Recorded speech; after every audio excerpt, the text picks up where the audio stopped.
We'll reconvene the hearing, and let me thank the witnesses in the audience for your patience. We get paid to vote, so we better go vote when the opportunity presents itself. But I want to thank all of the panel for your opening statements, and I know there are a lot of questions. I'd like to start with the observation raised, I think in the Ambassador Sales, you may have mentioned the RAND study, one of the witnesses did, that was done in spring of 2025. And this statement is in that study. It says, Hezbollah collaborates extensively with government officials in Venezuela on intelligence, infrastructure, securing arms, identification documents, bank accounts, and pipelines for moving operatives and equipment.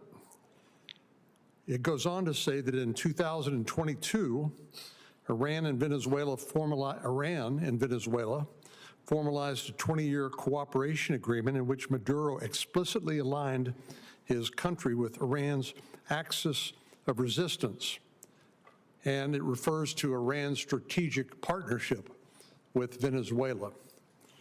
I think for many Americans, including me and other members of Congress, we always believed or knew that there were terrorist operatives in South America because of the well-known terrorist attacks that we've talked about here, but perhaps didn't know that Hezbollah was so intertwined with the government of President Maduro as it was previously with President Chavez of Venezuela.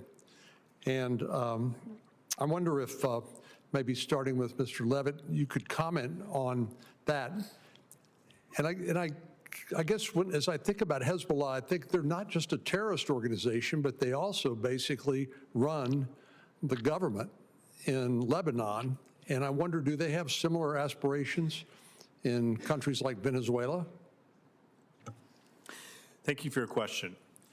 First, I think it's important to note that while Hezbollah had tremendous sway, they didn't run the government, but they had tremendous sway over the government, a blocking third in the parliament, ministers, et cetera. In Lebanon, today they're under much more pressure because there's a new government there that is trying to implement the ceasefire. They're not looking to run the government in Venezuela and have the burden of governance, but they're looking to have as much influence as possible. They're looking to have people who are in a position, as Marshall and others said, to be able to provide them whatever passports they want. If they want to be able to engage in a money laundering scheme together with Hezbollah and Venezuela and Iran trading gold, which they do, they want to be able to have people who can facilitate that. If they want to be able to travel throughout the region and travel through Venezuela, they want to be able to do that. I think that it's not an exaggeration to include Venezuela today in what some people refer to as the axis of evasion, sanctions evasion, which is clearly Russia, China, and Iran and North Korea. But Venezuela now plays a very important role in that too. And so I wouldn't quite put Venezuela in the axis of resistance, but it's right next door, and it's a very important ally. And the fact that it is an important ally in the Western Hemisphere is something that has to give us pause, because it's not just a question of illicit financial activity, it's also a question of operational activity. And it's a question of undermining policies not only here in the Western Hemisphere, but elsewhere. If Venezuela enables or plays a role enabling Iran to move illicit funds, to access gold, to sell oil, to barter oil, then that's undermining our overall sanctions policy and a whole set of other issues. So Venezuela plays an important part in this illicit network as it reaches the Western Hemisphere. Mr. Clifford, I think maybe Mr. Billingsley was the one who mentioned the Cartel of the Suns. And I'm familiar with the Mexican cartels, but frankly not as familiar with Cartel of the Suns. And I wonder, Mr. Clifford and then Mr. Billingsley, could you talk a little bit about Maduro's role as head of the Cartel of the Suns and what sort of illicit businesses they're involved in? Well, thank you for the question, Senator, and I'll join with you, sir. Just as an overview, the cartel, they say the Cartel of the Sun because within the Venezuelan military insignia, where our generals have stars, they have suns. And that is, that is why they call this the cartel of the sun, is because there is a belief that the most senior military leadership of Venezuela is involved in narcotics trafficking, allowing military transport aircraft infrastructure to facilitate narcotics trafficking from South America to Africa to Europe. Mr. Billingsley? Senator, that's exactly right.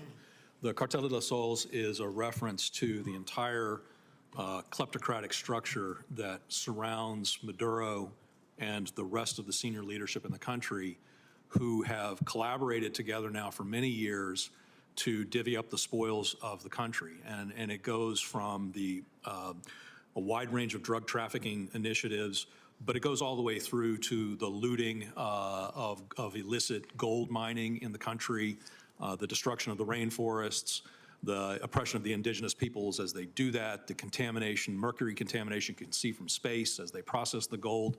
They divvy up the oil proceeds. So it's the rampant looting of the entire country, but the main revenue generator for the regime is the narcotics trade, which is why so many of them have been indicted here in the United States on drug charges. Thank you. Senator Whitehouse?